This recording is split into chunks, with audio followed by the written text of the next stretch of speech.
এই জিনিসটা ওখানে আমি দেখেছি যে এই সেনসিটিভ ইস্যুটা আমার বইয়ে আছে। সে সময় আমরা তাকে গ্রেপ্তার করি এবং মামলার তদন্তকারী কর্মকর্তা তার বিরুদ্ধে আদালতে চার্জশিট জমা দেন। এর ভিত্তিতে আদালত তাকে সাজার আদেশ দেন। তিনি বলেন, সম্প্রতি সাজা ভোগ শেষে তিনি কারাগার থেকে বের হয়েছেন। এখন তিনি সামাজিক যোগাযোগ মাধ্যমে কারাগারের বিষয়ে নানান অভিযোগ তুলছেন। তবে তিনি কি বলছেন সেটা আমাদের বিবেচ্য বিষয় নয়, কারণ মহামান্য আদালত তার অপরাধ বিবেচনায় তাকে সাজা দিয়েছেন। হারুনুর রশিদ বলেন, সামাজিক যোগাযোগ মাধ্যমে বিভিন্ন বিষয় তিনি অবতারণা করছেন।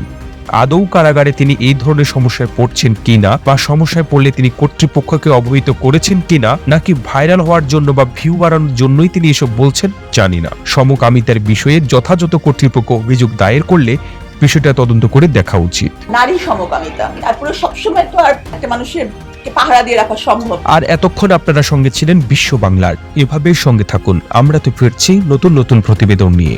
একই সাথে আপনি যদি বিশ্ব